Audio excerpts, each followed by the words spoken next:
Well, welcome everyone. Today our session is going to be about the consequences of staying silent. It's a discussion on teen dating violence and Latinx youth. To kind of set up our agenda today, we are going to be doing an introduction to us speakers. We'll give you a brief definition of teen dating violence, victims of teen dating violence.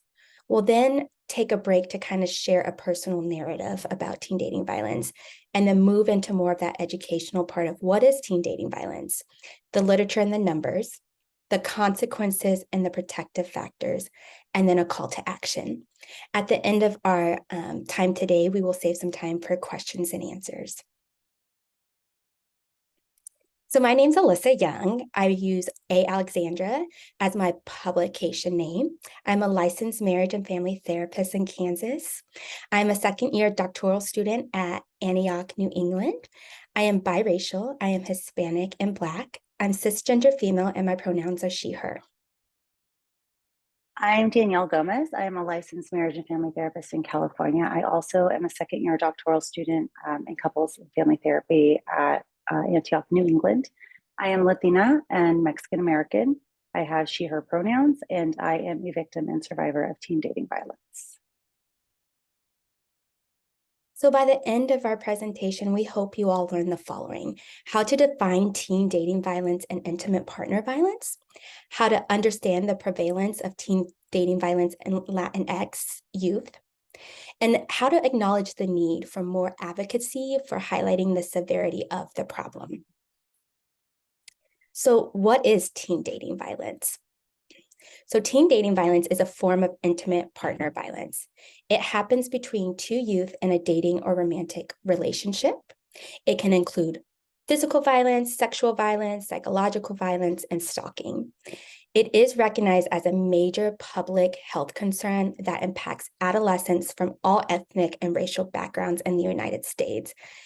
And it has a potential fatal consequence of approximately 7% of adolescent homicides committed by intimate partners in 2019.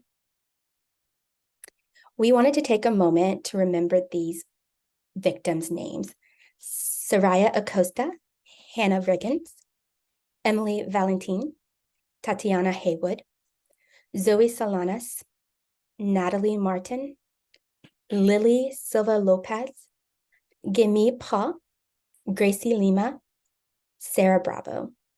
These are all victims who lost their lives this year. One is too many, and on this list, there are 10. Before we go into the personal narrative, I wanted to leave you with this thought to think about. If I have to go out and speak, the best way to get people's attention is to tell them a story.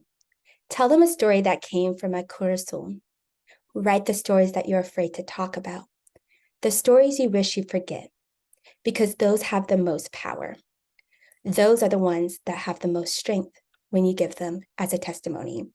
And I'm honored to present my co-presenter as she shares her own personal narrative with us today.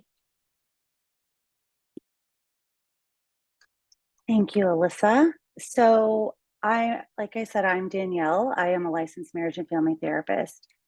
I've never spoken about this publicly, as I'm about to. And I've, of course, shared my story with people in my life. I talk about it openly when I'm prompted or asked. I have no problem. I use my own work experiences to inform my clinical work. And I partly became a therapist to help teens not have to go through what I went through. And I wouldn't want someone to find themselves in the situation I found myself in at 15. As this is the first time I'm telling my story publicly like this, I do ask for your patience. I have notes here to kind of help me get through it. So if you see me looking down, that is why. Of course, this isn't an easy thing to talk about. My postgraduate clinical career actually started in a domestic violence agency, and I continue to work with the victims and survivors of domestic violence in my own private practice. But this setting is different. Here in this moment, I'm not a knowledgeable therapist. I'm stepping away from my role of presenter. And for this moment, I'm owning the parts of my identity that I call victim and survivor of domestic violence or teen dating violence.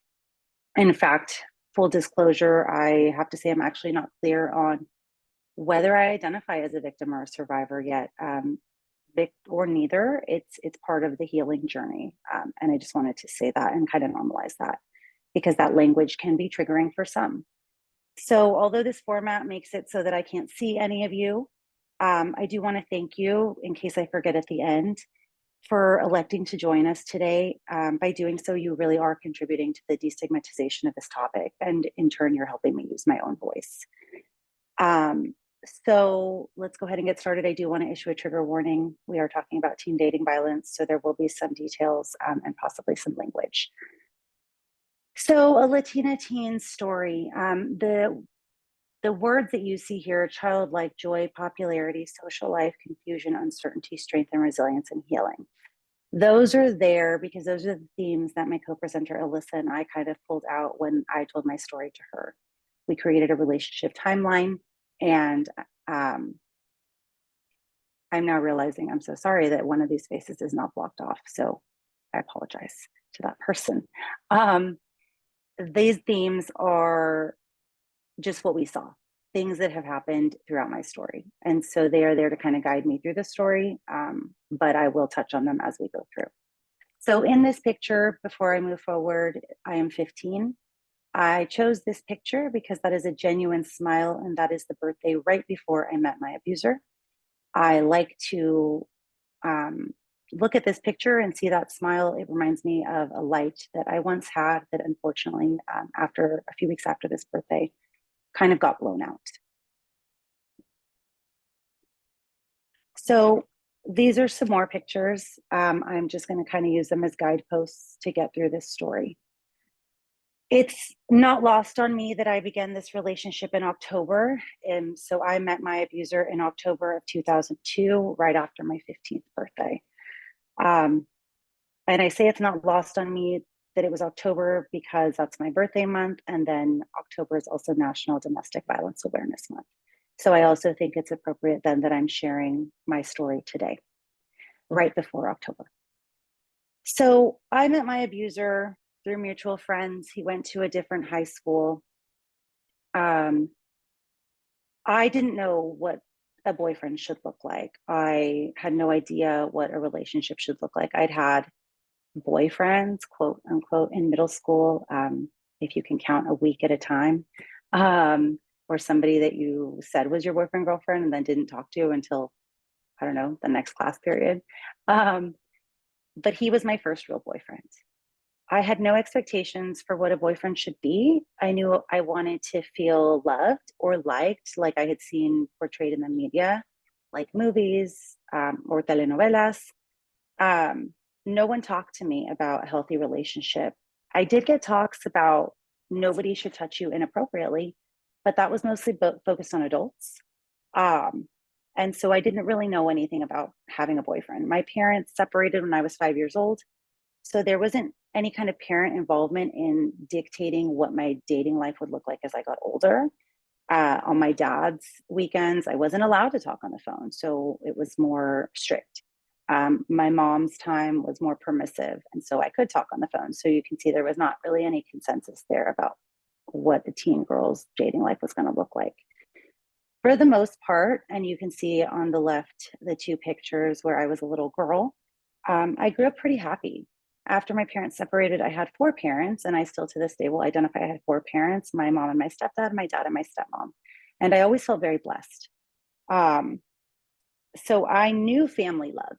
I had four parents that cared about me, doted on me. And then, I had a little brother who I loved very much and doted on as well. So I had that good family unit despite coming from divorce. And I had a close connection with my extended family. But throughout it all, I still didn't know that there was relationships that weren't like mine out there. I didn't know that other people's parents weren't like mine. I didn't know that two pairs of divorced parents could get along with each other and celebrate birthdays. So these first two pictures are here because obviously I was a little girl. So that was when I had extreme childlike joy. I was a very happy little girl. I believe I'm 3 years old in those pictures. And I picked that specifically because I have a 3-year-old. And I would never want her to go through what I went through. So I never thought I'd be in an abusive relationship because I didn't know that word. I had no idea. At first, when I met my abuser, I was actually talking or dating, whatever you want to call it, to another boy at the time. I liked another boy. That boy liked me. He happened to be friends with my abuser. So my abuser decided to take advantage of the situation that the boy was having with another girl at the time. It was like a weird square of teenage something. Um, and he took advantage of that by secretly calling me and telling me that the other boy didn't like me. He liked the other girl. He wasn't actually going to hang out with me. He was going to go back to the other girl. So essentially, the relationship started pretty early on from emotional manipulation. And it was all behind his friend's back because he would tell me to keep it a secret. He ended up winning out over the other friend because he was right. That friend did like the other girl, which was, and he was there to pick up the pieces. The whole thing started that way. So it didn't start out on like that happy movie, I like you, you like me type of note. It started out in a weird way, secretive, and not a safe space almost immediately, but I didn't know that. I thought, well, he's so nice. He likes me. He wants to be with me. This other person was the mean one. I'm going to give him a chance. It didn't help that I had my friends chitter chattering in the back of me. He's really hot. He's so popular. He's all the things that they all wanted. And so being very influenced by my friends at that age, I, of course, said like, well, yeah, of course I want to date the hot, popular boy. Um, so the first threat came when we still ran in the same friend group as that other boy. And he basically told me, if you talk to this boy at this gathering, I'm never going to speak to you again. As a 15-year-old, you hear that the boy that is your boyfriend is never going to speak to you again, and everybody's his friend. That's really detrimental to like your social life and all of that. So I genuinely believed that, and I was scared of it. And so, of course, I didn't talk to the other boy. That's how it started, little by little. The first few months were okay, where he would tell me all about his life, his problems, how he grew up with an abusive father, how he hated his father, he never wanted to be like him, and really put me in this position of wanting to care for him. And I believed I could, and I thought that I helped him feel better, and that's just kind of how it went. And compliments were thrust upon me like, oh, you're so pretty, you're so nice, you're so funny, all the things that makes a teenage girl feel good. um, After a few months though, that went away and the fight started. I would say it's about 6 months in, and I did date him from 15 to just about 18, so off and on for 3 years. um, it started little by little with the passive aggressive threats, or the covered backhanded comments. Instead of compliments, it was more like, if I asked, how do I look? It was like, well, you're not a hot girl, you're just cute. So be grateful you get to go with me. And that was really the theme of the whole relationship. And as time passed, the childlike joy kind of disappeared, as did any thoughts that were positive about myself. The three pictures down the middle row are in and around the time that I started to see him.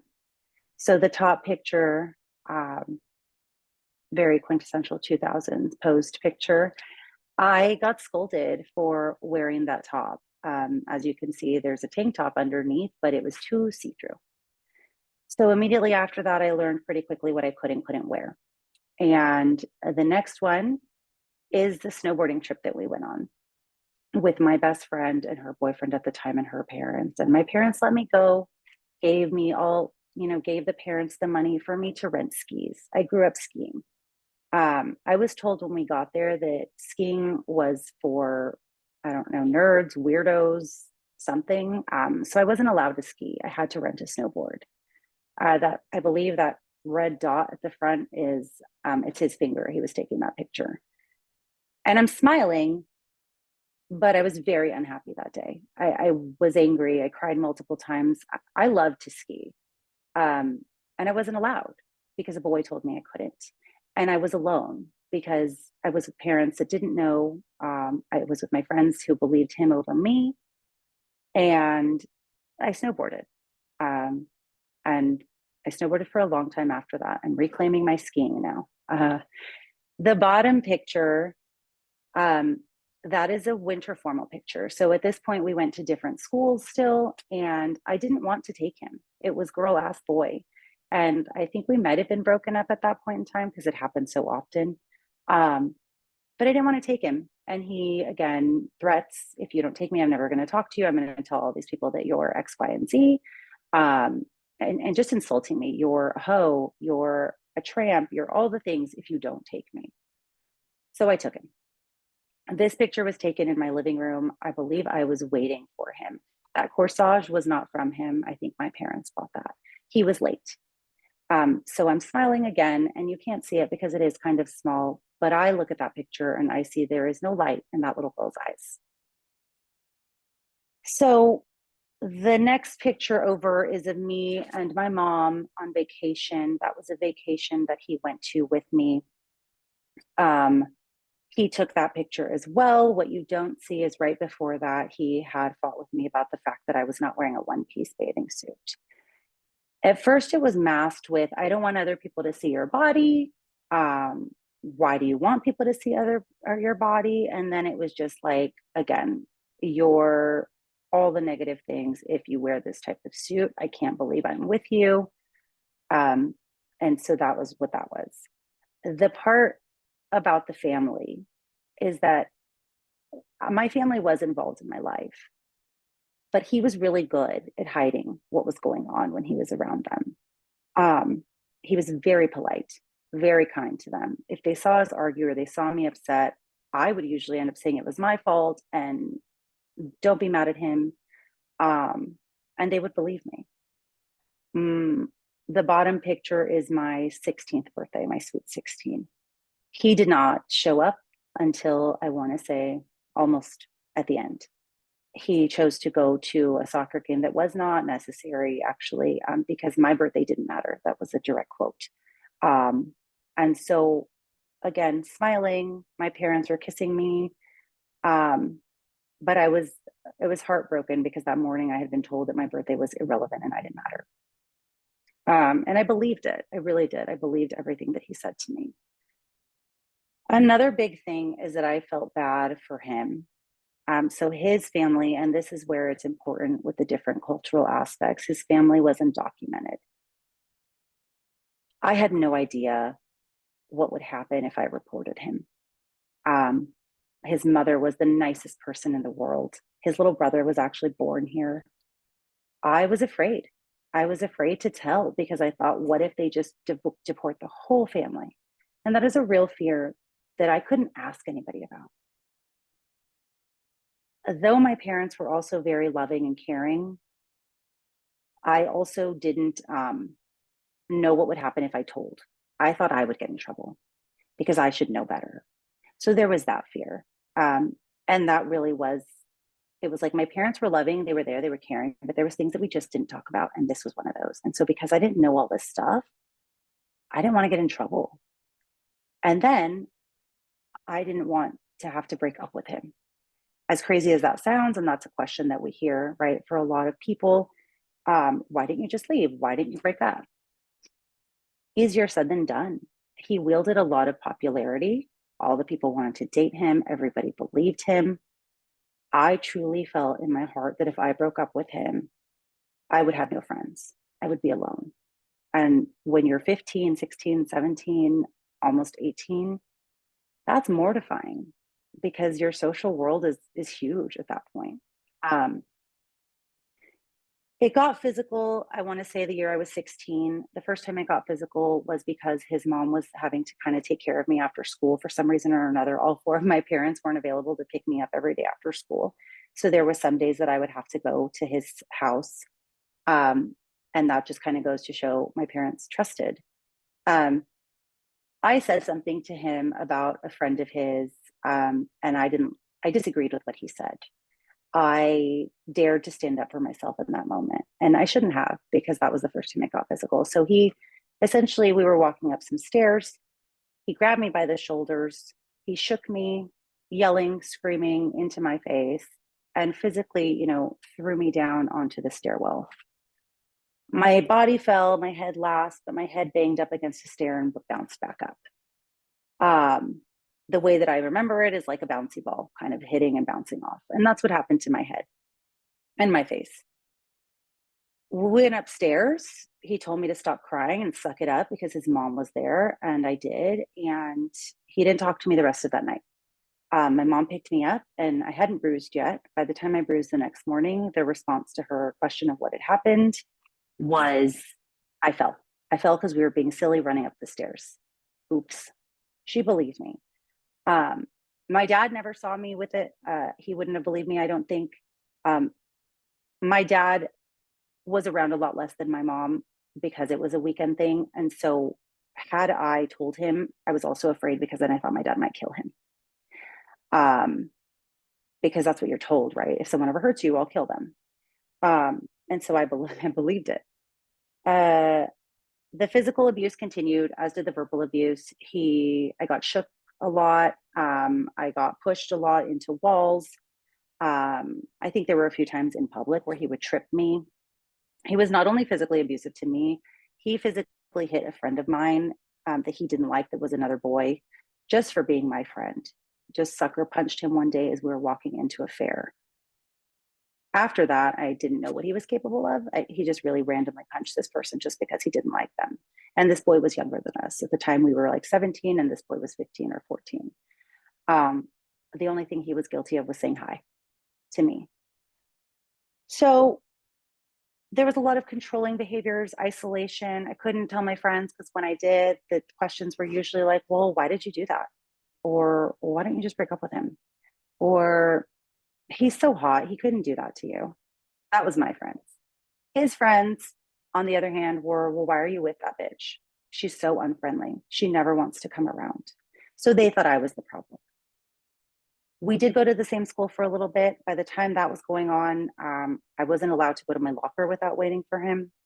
I couldn't leave class without him being out of my classroom. There were times where we were broken up, and I would tell one friend that I had that didn't talk to him, please tell him that my cousin picked me up, and I would run all the way to the Starbucks and hope that like someone else was available to pick me up. And all the while, nobody knew what was going on. And those that did, specifically my friends around us, they didn't care. There was another incident where I actually, and this is a stalking incident, we were broken up. I was kind of dating somebody else, or trying to. I lived in a gated community growing up. There was a guard gate. I told the guard, I don't want this car in, these cars, this license plate. I never told my parents. I didn't have to. I just went to the guard and told them that. Unfortunately, a girl lived in my neighborhood that was friends with him and never believed me. She believed him. She allowed him to bypass what I had told the gate. And since it didn't come from an adult, they probably didn't care. So there was many of times where I would get home and I'd have to look around outside and go upstairs before turning on the lights and look out the 3 windows that face the park to make sure his car wasn't out there. And there were quite a few times that it was.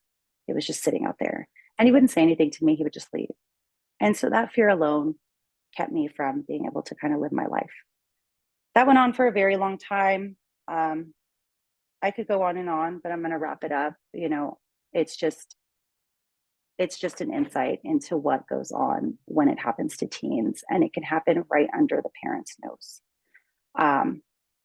And so it's so important for these stories to be told. And that's why I opted to do that today. The last part, very quickly, as I wrap up, is the healing. The strength and resiliency and healing piece of this is the last time he broke up with me, something clicked. I couldn't tell you for the life of me today what it was. He was yelling at me, screaming at me, telling me all the things on the phone. Broke up with me. I was upset. I was hyperventilating. He hung up on me, but I didn't call back as I usually would. And I don't know what that little girl was thinking that day, but she didn't call back. And I'm so grateful that she didn't, because at that point I was free. I don't know how it happened, but I was free.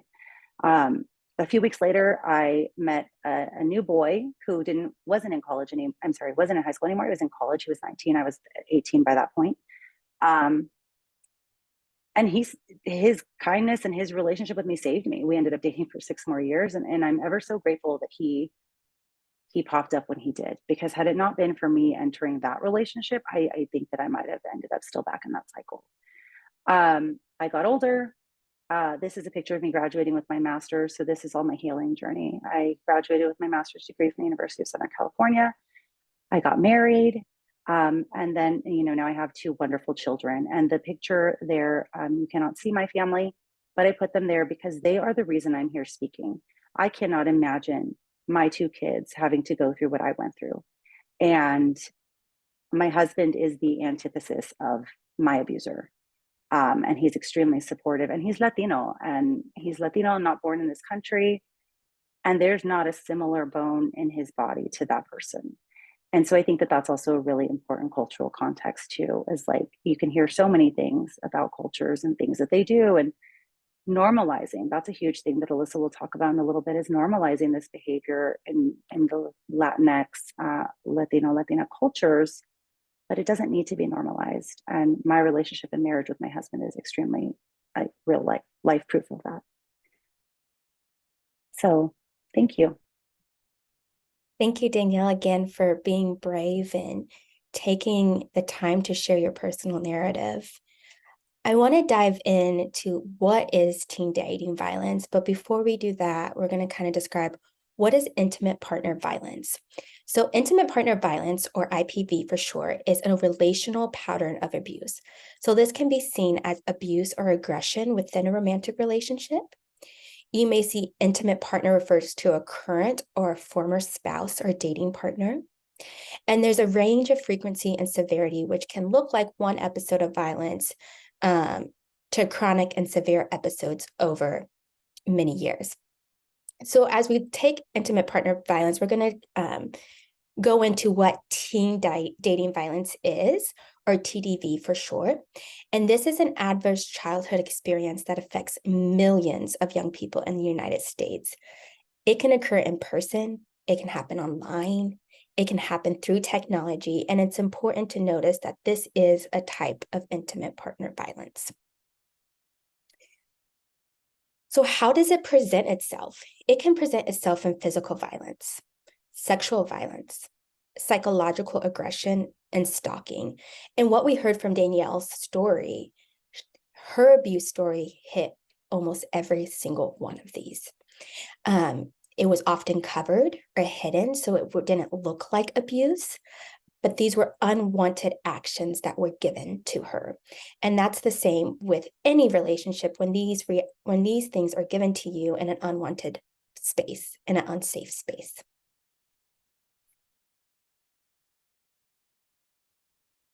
So I'm going to go ahead and hop back into my presenter role.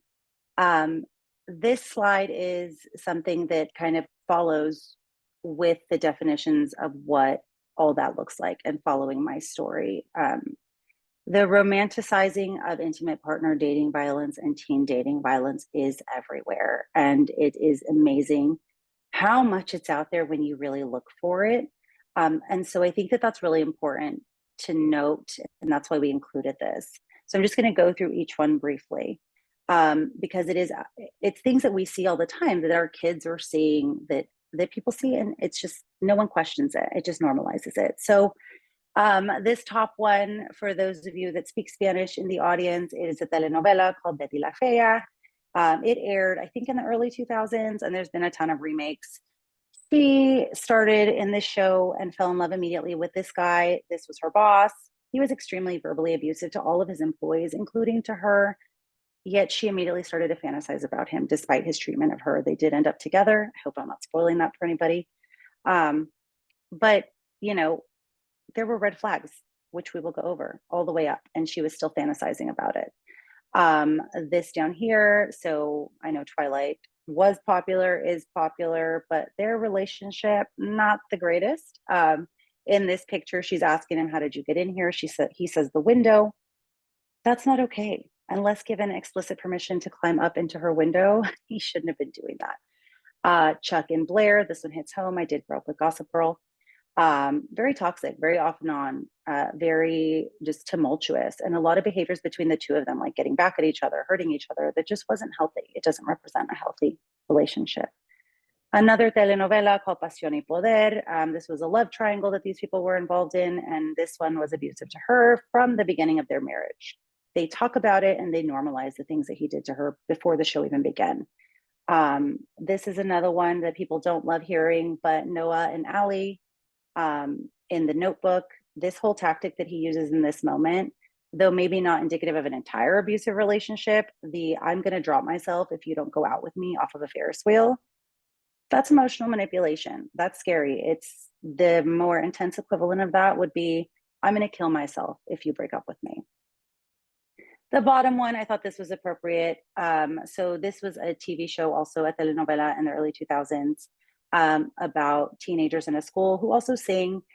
This relationship between Mia and Miguel, also very toxic, very up and down. I thought it was appropriate because they all, the real people, reunited to go on tour as a band currently. There was a scene in one episode, which I actually couldn't find much about. I remember the episode where they're fighting and he kind of like threatens to throw her off a cliff. It wasn't talked about anymore. But I remember a lot of people really wanted to be like Mia and Miguel, at least people that I knew. Over here is music also. So we have Rihanna's Love the Way You Lie with Eminem. The video kind of self-explains what is going on there. I'm going to skip over this one for a second. And then Blank Space by Taylor Swift. She has a huge reach to this day. That's an older song, but she has a very huge reach. I think it was last week. She got like 30,000 people to register to vote just by asking at one of her concerts. So when she does that in a music video, and in this one, I think she says if it doesn't work out, like everything's going to go down in flames, essentially threatening the male in the video. She makes an impact. So I skipped over this one because this song Jealous is by Nick Jonas. This is also an older song where he is basically blaming the girl for being beautiful. That's why I'm jealous. I have a right to be, quote, hellish because you're too pretty. And so that's normalizing jealousy like to an extreme. It's normalizing that the girl shouldn't be so pretty. She should kind of like dim down her look. But a few weeks ago, I went to a Jonas Brothers concert and Nick Jonas did perform this song. I was fascinated by the fact that the entire stadium was singing this song, from people older to people my age to little girls that are 5 at their first concert, just belting out this song with Nick Jonas. And I couldn't help but be like, wow, this is so normalized. So it's really just important to kind of be aware how this is romanticized in the media and everything that we intake all the time. So what are some red flags you should look for or consider while you're either dating or getting to know a person? So that possessiveness, that bossy giving orders, if they scare you, or they're quick to lose their temper, they manipulate you, they guilt trip you. So, and for instance, making you feel bad for doing something that you used to do all the time. They brag about mistreating others, and you see that in their other relationships where they're not kind to other people. Saying I love you pretty early on and getting into a relationship super fast, and it becomes super serious, and they put all these things around them to say, hey, we are together. That can be a red flag. If they use any type of substance, if they have anger issues, or you see that they're constantly moody or agitated, they're disrespectful, they get jealous, or maybe they mistreat service workers or other people that they don't know. So some warning signs of abuse is if you notice that person has controlling behaviors, there's a quick involvement, if your family notices something, unrealistic expectations, isolation, blames others, cruelty to animals or children, there's verbal abuse, rigid gender roles, past battering. So in the past, they have harmed their ex-partners, they're threatening violence, they're breaking or striking objects, or the use of force during an argument. And one thing, if you notice, as Danielle shared her story earlier, there were some of these warning signs that were there that if she was educated about what teen dating violence was, would have been helpful. And so we find it important just to be aware of these warning signs and what they look like. It's not someone, oh, they get mad easily. Be careful if they're getting mad easily. Why are they getting mad easily? So this is just an image of one of many that are out there of the cycle of violence. We thought to include it just so everybody can have kind of a visual. This pattern will always exist in an abusive relationship. So the first phase is tension building. So what that looks like is you start to get the comments, or you start to feel like you're walking on eggshells around the person. Then the phase two is the explosion, or the physical abuse, or the verbal abuse. It doesn't have to just be physical. I do want to really drive that home. That can look like the event. So my event on the stairs, that was phase two of that cycle. Move into then phase three is the denial and apology, also known as the honeymoon phase. And so that may look different depending on who it is, but the cycle will always be present in some way, shape, or form. And I think that that's a really important part to understand. This is the power and control wheel. And so this power and control wheel, basically, when you start in the inner circle, the power and control is what all abusive relationships are really based on. The abusers want the power and control over you, over your life, over their own life, whatever that may look like. The moving out into the other pieces of the pie, the inner circle, they are ways that power and control is obtained by the abuser. So that could be economic abuse, coercion and threats, intimidation, emotional abuse, isolation, minimizing, denying, and blaming, which, and I think a lot of people use the term gaslighting. So that's where that would fall. Then using children, depending on the age of the person that is being abused and or the abuser. And then there's also using male privilege. I do want to acknowledge that this wheel was made the way that it was made because women are disproportionately affected by domestic violence. And that's why the language was male privilege. And you can see in there it says her. That does not mean that men are not victims of domestic violence. It's just they chose to make it this way because of that.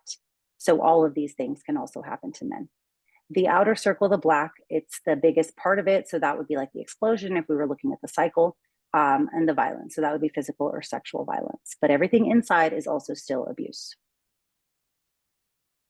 So what does the literature say? So the literature tells us that more than half of Latinx youth are experiencing some type of dating violence, whether that's psychological or digital dating violence. The LGBTQ plus Latino youth are automatically an increased risk for that dating violence. What the literature has told us is that the school communities, they have the opportunity to be a key factor in providing resources for our teen victims. What we see is that there's this perception that domestic violence is normal in Hispanic relationships. And that could be something that contributes to the risk of victimization by normalizing these unhealthy behaviors. We noticed that Latino youth typically would seek out help from informal sources such as friends or parents and siblings and relatives, which is why we find it important that not only should our teens be aware of what teen dating violence is, but our community should be aware of what to look for, because they are often going to be the first person that a victim goes to. We also know that teen dating violence is more prone to happen in racial and ethnic minority youth compared to white counterparts. And what our numbers have shown us is that 8.9% of Hispanic teens have experienced dating violence. 8.7% of Hispanic teens have experienced sexual dating violence. 12.2% have experienced sexual violence by anyone. 32.1% have experienced dating violence more than 4 times. So that is more than 4 relationships where they experienced dating violence. 30.3% of them had been sexually assaulted 2 to 3 times. And 44.0% of Hispanic teens have experienced some form of sexual violence by anyone. And so even the numbers are telling us this is happening way too much in our community, and we need to address this. So this chart and then the next one that we'll go through were taken from the Youth Risk Behavioral Surveillance Survey from the CDC that they conduct. It's a long-term thing that they do every few years where they pull the data. The reason we did this is to kind of just give you an idea of what it looks like, or what it has looked like since 2017 for Hispanic or Latino females, Hispanic or Latino males, white females, and white males, adolescents, as far as experiencing physical dating violence. In 2017 and in 2019, you can see here that the Hispanic or Latinx, Latino groups surpassed their white counterparts. And then you get into 2021. And I found that extremely interesting as I was looking at all of the numbers and everything, because this is not at all backed by any research or numbers, but 2021 was in the pandemic. 2017, 2019 were pre-pandemic. Knowing what I know growing up as a Mexican American girl in my family, I'm going to guess there could be some type of relation with the fact that some of these kids in certain communities were at home more often. For example, you know, if you're a part of a family that's multi-generational, if grandma lives there and you need to help out, or if your parents worked and you couldn't leave and so you had to take care of your younger siblings and you're the teenager. There's a lot of different factors that could potentially go into why those numbers changed and the white counterparts of the Hispanic or Latino adolescents went down because of that. So I thought that was just very interesting. That's physical. So then moving into sexual dating violence, and it's pretty much the same pattern. 2021, again, you see a drop in Hispanic or Latino females and males and their experiences with sexual dating violence. But previously, you can see that through all of the time, it's Hispanic or Latina females that are mostly experiencing all of this. I do want to take a second to acknowledge, though, that even though the little bars of color are small for both males and both groups, they're still there. So no teen boy should be experiencing this either. Yeah, exactly. So what is the reality or the consequences for a victim? So they potentially could develop depression. They can develop anxiety, PTSD, which is post-traumatic stress disorder, or suicidal ideation. You may see them engage in risky behaviors such as substance abuse or risky sexual behaviors. They might have an unhealthy diet behavior, poor performances in school, or just not showing up to school. They may become very dependent on someone else. They can develop an unhealthy body image or feel a discomfort with their own sexuality. Repeated victims of IPV and sexual violence through their life. So there's a pattern of they hop from relationship to relationship where they are mistreated in each relationship. Or there's a potential that they become a perpetrator themselves, meaning that they become the abuser and victimize on someone else. So consequences for survivors. There can be long-term consequences once somebody is considered a survivor. There's a potential to struggle establishing intimacy with future partners, so not being able to really enter into a relationship or trust. There can be a disruption to becoming a positive member of society, and there can be difficulty developing a personal value system and establishing an adult identity, kind of just feeling like lost in the wind because of this experience that they had. So some protective factors to be mindful of from an individual level: having teens that knew coping skills, they knew how to resolve conflict or had a high self-esteem. By having those protective factors kept them from being at a higher risk for teen dating violence. The family and cultural level are kind of combined when it comes to the Latinx community. But one of the major things that we want to point out is that from a family level, the teens that felt cared for, they had a connection with their family or their parents were involved, lessened their risk.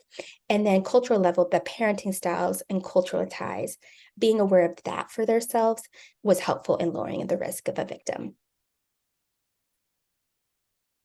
So the reason that we did all of this, was really to kind of bring it out to light, a taboo topic, something that's probably not talked about in adult world and in teen world. A call for action. That's what we would like to do. So more time. Professionals working with adolescents, whether that be therapists, school-based counselors, social workers, teachers, or anybody that you don't see here, camp counselors, need to spend more time developing an understanding of romantic adolescent relationships. Adults really need to refrain from brushing teen dating violence off as teenage drama, thereby perpetuating the normalization of it. Next, we want more research. We want to research the current state of teen dating violence in the Latinx community and the youth specifically, and what does that look like? We want to be able to develop interventions and prevention programs that are adequate to really start to lower these numbers. And we want more research about the role of family and the culture values that contribute to domestic violence. More engagement is something else. So engaging in open dialogue such as this today, and breaking through that silence, destigmatizing the topic is so important. Breaking through cultural norms of remaining silent under the guise of staying out of others' private business. I know growing up in my family, a big thing is like, don't tell people your business and don't get into anyone else's. From what I've experienced in my family, at least, that is a very cultural thing. And I come from a Mexican background. And so that's very important. Engaging in these kinds of conversations that might seem uncomfortable, but not hiding. My family is extremely supportive of me and my journey, and they know what happened and all of the things. But my parents were not invited today. That's because they might not have liked that I'm out here airing my business to people watching. So breaking through that stuff is extremely important. And lastly, we want to call to action more culturally appropriate and considerate resources. So how can we develop appropriate programs in education that's not only based on our research, but also based on the culture that we're serving? We want to put an emphasis on how can we train professionals to be culturally sensitive when they're targeting the Latino population, including immigrants, and how to be that safe place for them. And then lastly, how school and family-based prevention efforts appear to have the most potential to deal with. So how can we support our school and family base so they're able to help the Latino community? So these last two slides, I'm not going to go through everything on here, but the last two slides will be teen dating violence resources and then intimate partner violence resources, which can still work for teens too. But I did just want to point out at the top of this page in orange, it says February is Teen Dating Violence Awareness Month. It is in orange because that is the color of awareness for teen dating violence. So if you work with teens, or you work in a place that has teens, or you have teens of your own, know that that's a good month to kind of start the conversations.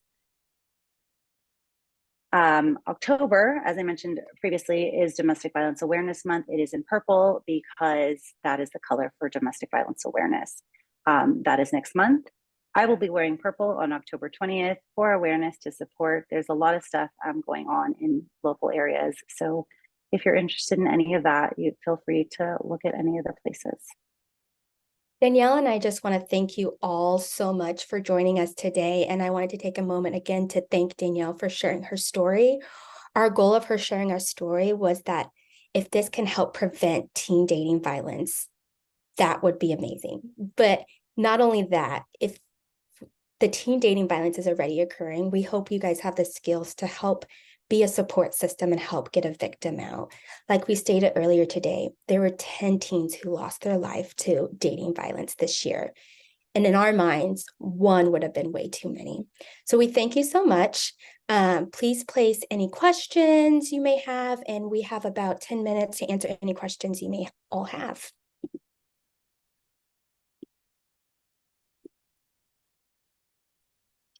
So Alyssa's going to go ahead and go through the questions, I think, and if you want to ask, and we can answer as we go. Someone asked, could we have the list of resources and numbers again, please? Absolutely. I did submit a copy of the handouts to the Institute, so you should have access to that. But here is the teen ones. And I'll double check, and if not, I'll put it in your session. So everybody here can go back, I think, back into previous sessions and look for the. Great, had thank someone, you. Yeah. Someone said, will we have access to this PowerPoint presentation and recording? Yes, you will. Someone said, thank you so much for sharing your story with us. I too was in a teen DV relationship, and 10 years later, I still feel the effects of it.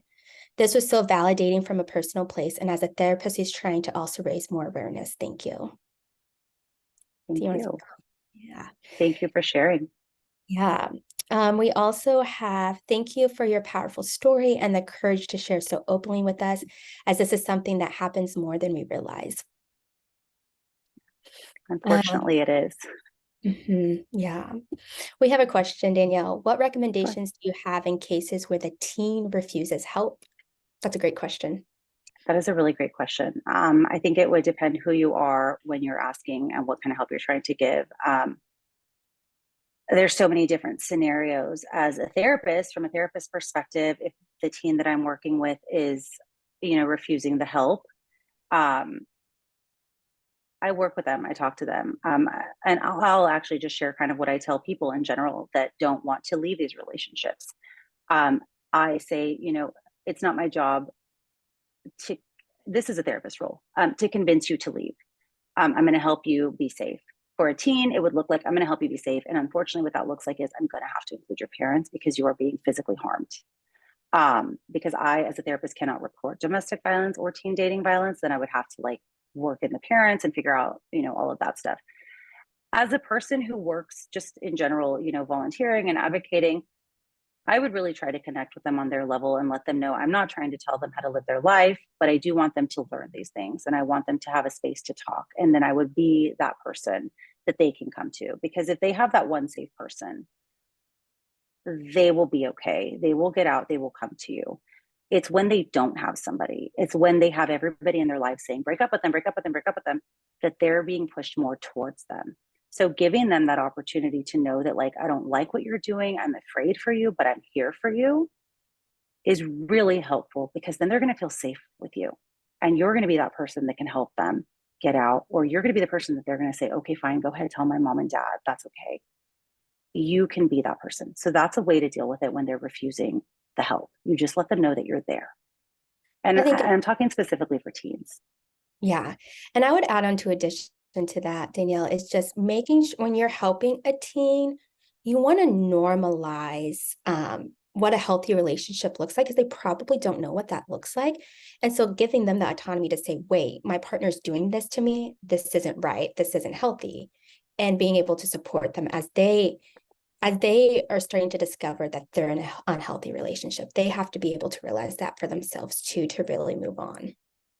Absolutely. Our next question, Danielle. Someone said, thank you for having this session and validating experiences. I did not have education on TDV either and ended up in a similar situations. I always felt like I was overreacting because it was not majorly physical, but experienced all the other aspects. So this is empowering. Thank you. Thank you for sharing that. That is a huge thing. Unfortunately, that feeling of overreacting because it's not physical. I can't tell you how many people I encounter that are like, well, they didn't hit me. They haven't hurt me. Or it's not as bad as so-and-so. Psychological and emotional abuse are abuse. And I cannot remember who it is in the quote, but basically it's physical scars, they actually heal. The psychological and emotional ones, they're long lasting. They can heal, but not like a bruise on my face that went away after a week.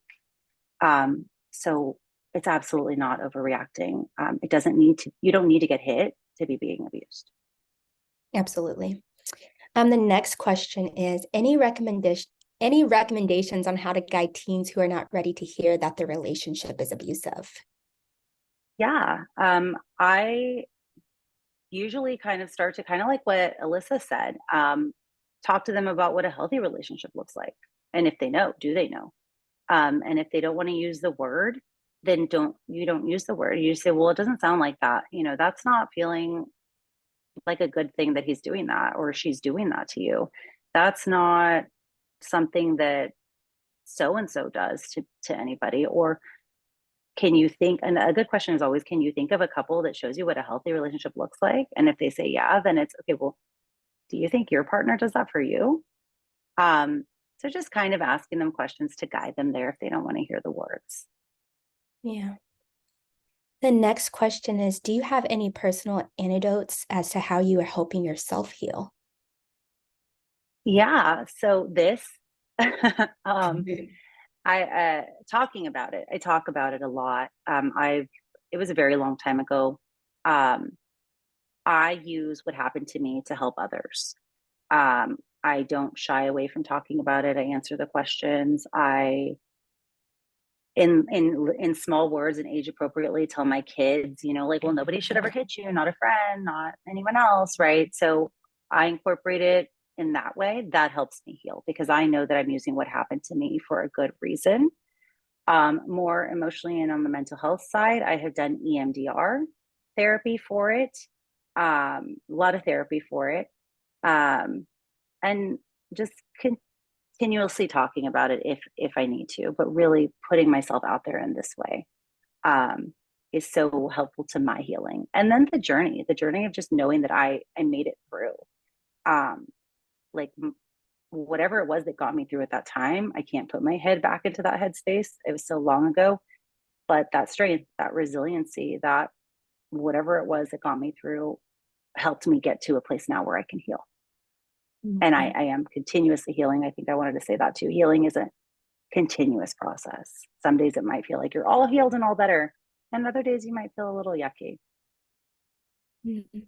One thing I told Danielle that I wanted to share with y'all is that if the teenage Danielle could see her right now, she would be so proud of the woman she has become and how she has grown. So for those of you in our session today that has experienced teen dating violence, we just want to let you know that your younger self would be so proud of you for saying, I was a victim or I am a survivor. And you guys, that is powerful in itself. And so again, we just want to thank you so much for being here today. At the end of our slideshow is our information if you ever want to reach out to Danielle or myself. Thank you all so much. I thank you again for providing the space and listening today. Thank you. Thank you both so much for your time and for creating a space and for touching my heart. So thank you.